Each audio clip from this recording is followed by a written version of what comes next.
નમસ્કાર મિત્રો, સ્વાગત છે યુટ્યુબ ચેનલ મિશન ગવર્મેન્ટ એક્ઝામની અંદર.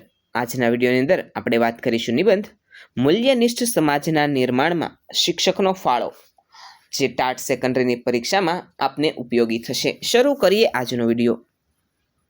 સમાજ એ માત્ર માનવ સમૂહ કે વ્યક્તિઓના ભેગા થવાનું સ્થળ નથી, પરંતુ તે મૂલ્યો, સંસ્કારો, આદર્શો અને નૈતિકતાની મજબૂત દિવાલ પર ચણાયેલી એક જીવંત વ્યવસ્થા છે. કોઈ પણ રાષ્ટ્રનું ચારિત્ર તેના સમાજના નાગરિકોના મૂલ્ય પર નિર્ભર રહે છે, અને આ મૂલ્યોનું સિંચન કરવાનું પવિત્ર કાર્ય બાળકના બાળપણથી જ શરૂ થાય છે.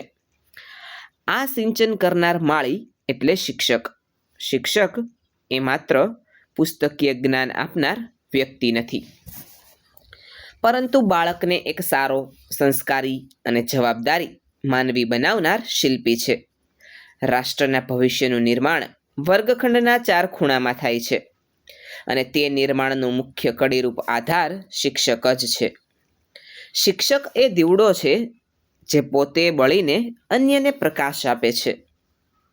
આજના આધુનિક અને ભૌતિકવાદી યુગમાં, જ્યાં વિજ્ઞાન અને ટેકનોલોજી ક્ષેત્રે માનવીએ અભૂતપૂર્વ પ્રગતિ કરી છે, ત્યાં બીજી તરફ નૈતિક મૂલ્યોનું ધોવાણ પણ જોવા મળી રહ્યું છે. પ્રામાણિકતા, દયા, કરુણા, અહિંસા, ભાઈચારો અને સહનશીલતા જેવા નૈતિક ગુણો સમાજમાંથી ધીમે ધીમે ક્ષીણ થઈ રહ્યા છે. આવા સમયે મૂલ્યનિષ્ઠ સમાજની પુનઃસ્થાપના માટે શિક્ષકની ભૂમિકા અતિ મહત્વની બની જાય છે. શિક્ષક બાળકના મનમાં જ્ઞાનની સાથે સાથે યોગ્ય અને અયોગ્ય વચ્ચેનો ભેદ પારખવાની વિવેક બુદ્ધિ ખીલવે છે. બાળક પોતાના ઘર કરતાં પણ વધુ સમય અને માનસિક લગાવ શિક્ષક સાથે અનુભવે છે. તેથી શિક્ષકના ચારિત્ર અને વિચારોની છાપ બાળકના બાળમાનસ પર આજીવન અંકિત થઈ જાય છે. મહાન ભારતીય તત્વચિંતક અને પૂર્વ રાષ્ટ્રપતિ ડૉક્ટર સર્વપલ્લી રાધાકૃષ્ણનું જીવન આપણને શિક્ષકની ક્ષમતા અને આદરનો શ્રેષ્ઠ પરિચય આપે છે.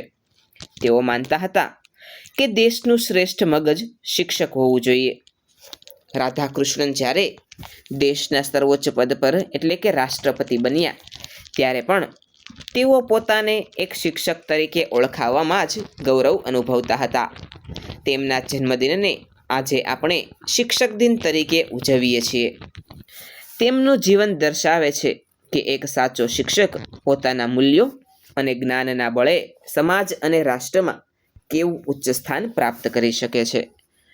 મૂલ્યોનું સિંચન એ વાતોથી કે માત્ર ઉપદેશ આપવાથી થતું નથી, પરંતુ શિક્ષક પોતાના આચરણ દ્વારા બાળકને શીખવે છે. જે શિક્ષક પોતે પ્રામાણિક, સમય પાલન કરનાર, કરુણાસભર અને ન્યાયી હોય છે, તેના વિદ્યાર્થીઓ સ્વાભાવિક રીતે જ આ ગુણોને અપનાવી લે છે. બાળપણમાં રમાયેલી માટીના પિંડ જેવા બાળકને કયો આકાર આપવો તે શિક્ષકના હાથમાં છે. વર્ગખંડમાં જ્યારે શિક્ષક બધા બાળકોને એક સમાન પ્રેમ, આદર અને ન્યાય આપે છે, ત્યારે બાળક મનમાં જ્ઞાતિ, ધર્મ કે આર્થિક અસમાનતાના ભેદભાવ વગર એકતા અને સમતાના પાઠ શીખે છે.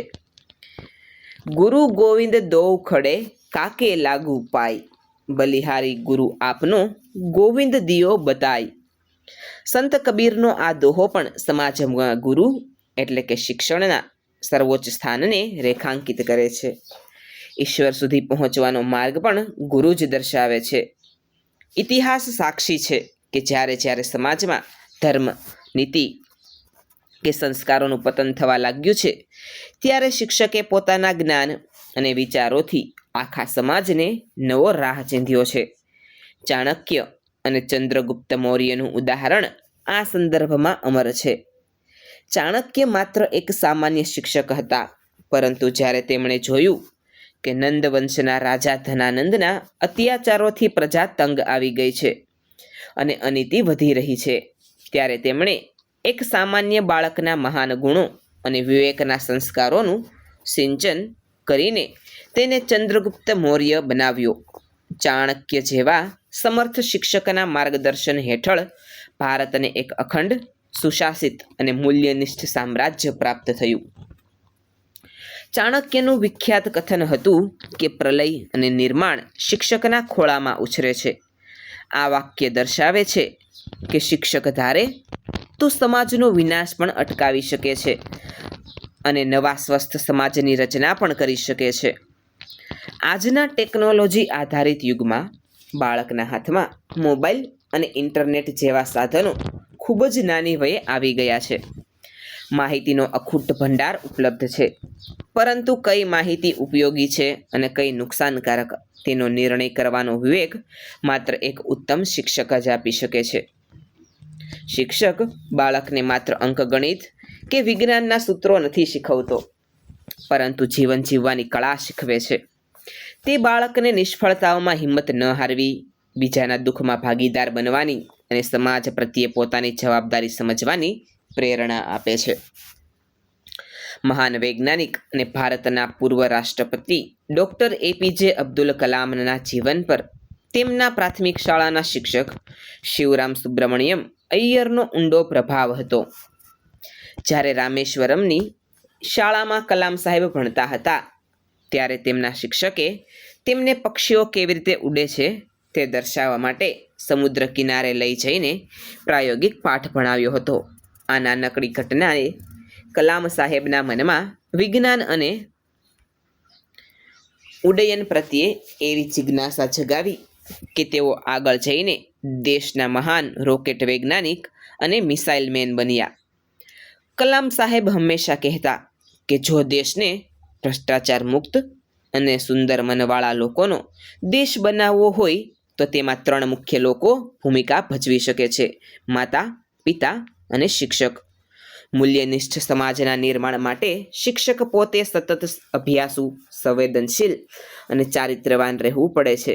શિક્ષક એ સમાજનો એવો અરીસો છે જેમાં આવનારી પેઢી પોતાનું ભવિષ્ય જુએ છે. જ્યારે શિક્ષક વર્ગખંડમાં સત્ય, પ્રામાણિકતા, શિસ્ત અને દેશપ્રેમ જેવા મૂલ્યોની વાતો કરે છે અને પોતાના રોજિંદા વ્યવહારમાં પણ તેનો અમલ કરે છે, ત્યારે વિદ્યાર્થીઓમાં તે મૂલ્યો સહજ રીતે રૂઢ થઈ જાય છે. શિક્ષક બાળકને પર્યાવરણ પ્રત્યે સંવેદનશીલ બનાવે છે, વડીલો પ્રત્યે આદર રાખતા શીખવે છે અને નબળા વર્ગના લોકોને મદદ કરવાની ભાવના જગાડે છે. ગુજરાતીમાં કહેવત છે કે જેવા ગુરુ તેવા ચેલા. આ કહેવત તદ્દન સાચી છે. શિક્ષકની વિચારસરણી જ સમાજની વિચારસરણી નક્કી કરે છે.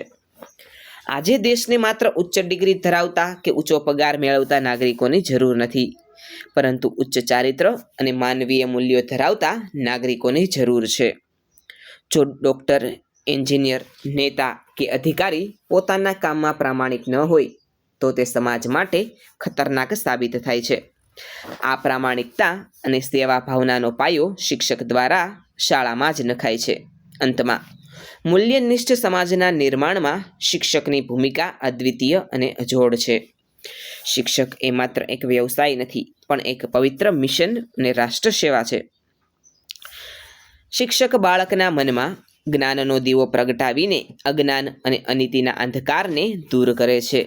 જે દેશમાં શિક્ષકનું સન્માન થાય છે અને શિક્ષક પોતાની જવાબદારી પૂર્ણ નિષ્ઠાથી નિભાવે છે, તે દેશનો સમાજ આપોઆપ મૂલ્યનિષ્ઠ, સંસ્કારી અને સમૃદ્ધ બને છે.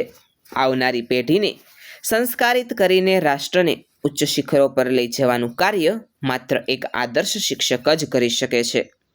વિદ્યાર્થી મિત્રો, આજનો વિડીયો આપને કેવો લાગ્યો છે કોમેન્ટ સેક્શનમાં જરૂરથી જણાવજો. આવા જ એક અન્ય નવા વિડીયો સાથે આવતીકાલે ફરીથી મળીશું. Thanks for watching.